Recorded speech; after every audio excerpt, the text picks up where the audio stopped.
Hey everyone, welcome back. आज हम दुख के अधिकार पाठ की शॉर्ट समरी करेंगे। So let's get started. पहले पैराग्राफ में हमारे को बस मेन लाइन ये है कि मनुष्यों की पोशाकों का वर्णन किया गया है। इसमें इतना बताया गया है कि पोशाक हमें अलग अलग हिस्सों में बांट देती है और वह हमारे लिए हमारा दर्जा निश्चित करती है समाज में। पोशाक हमारे लिए हवा का काम करती है, जैसे वायु कटी हुई पतंग को सहसा भूमि पर गिर जाने नहीं देती। उसी तरह हमारी पोशाक हमें खास परिस्थितियों में झुकने से रोकती है, स्पेशली जब हम अपने से निचली श्रेणियों की अनुभूति या उनकी प्रॉब्लम्स को समझना चाहें उस समय।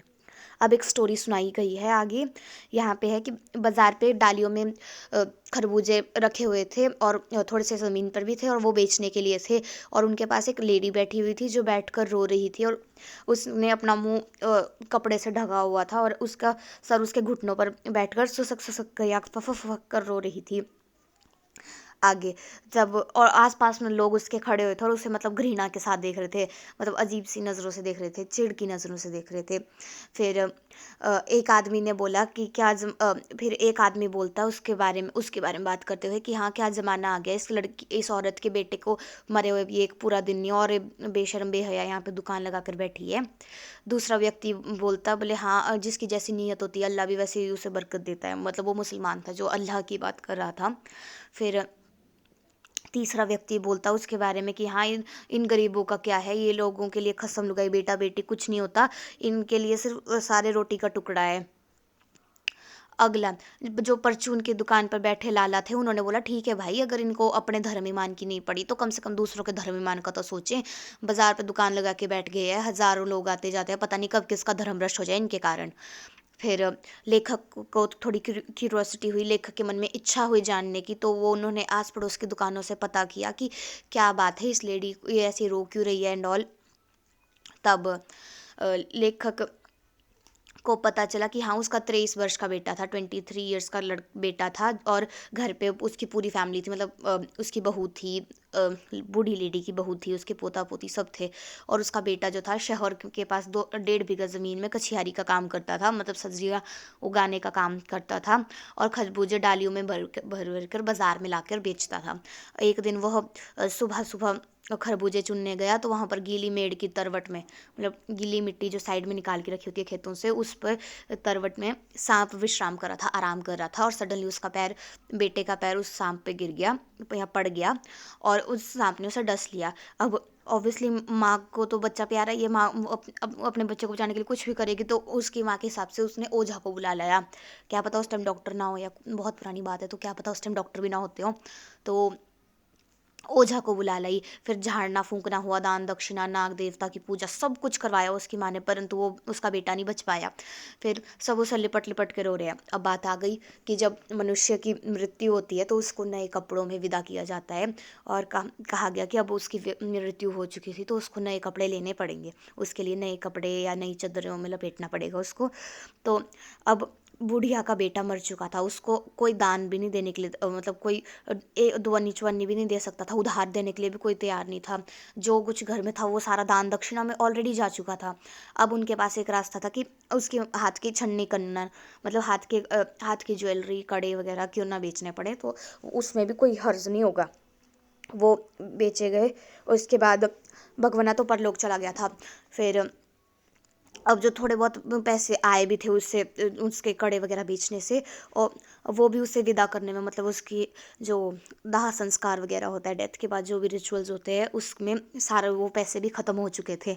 अब अगले दिन जो उसका बेटा भगवाना था, उसके बच्चे भूख से बिलबिला रहे थे, मतलब भूख से तड़प उठे थे। तब उन्हें उसने खरबूजे खाने के लिए दिए, बट जो उसकी बहू थी बुढ़िया की, भगवाना की वाइफ, उसे बहुत तेज़ बुखार था, वो उसे खरबूजे नहीं दे सकती थी खाने को, तो उसके लिए प्रॉपर पैसे वगैरह चाहिए थे, तभी वो उसके लिए खाना मेडिसिन सब कुछ ला सकती थी। तो उसके पास एक आखिरी रास्ता था कि अब उसके बेटे ने जो आखिरी बार खरबूजे वगैरह इकट्ठे किए थे शाम के काटने से पहले, उन्हें उठाया उसने, और वो बहुत हिम्मत चाहिए अपने बेटे की मृत्यु के अगले दिन बाजार में आके दुकान लगानी थी उसको।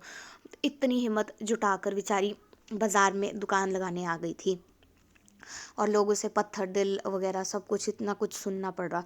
और अब लेखक को, जो थे हमारे लेखक, उनको अपने पड़ोस में हुई 2 साल पहले एक ऐसी पुत्र वियोगिनी की कहानी याद आई। मतलब पुत्र वियोगिनी हुआ जिसके पुत्र की मृत्यु हो चुकी हो, उसकी कहानी याद आई। परंतु वो महिला जो थी वो संभ्रांत थी, वेल फैसिलेटेड थी, उसके पास पूरी फैसिलिटीज़ थी, मतलब अच्छे पैसे वगैरह थे उसके पास, सहूलियतें थी एक्चुअली। तो उसकी मृत्यु, उसके बेटे की जब मृत्यु हुई थी तो उसके मतलब वो 2.5 मास तक पलंग से नहीं उठ पाई।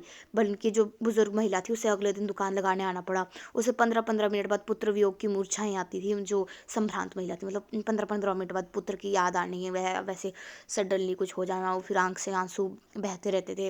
हरदम 2 डॉक्टर उस बेचारी के सिरहाने बैठे रहते थे संभ्रांत महिला के, और हरदम उसके सिर पे बर्फ रखी जाती, और इतना मतलब उसकी औरत की बुरी हालत हो गई थी कि पूरा जो उनका शहर था वो दुख में शामिल था उस औरत के।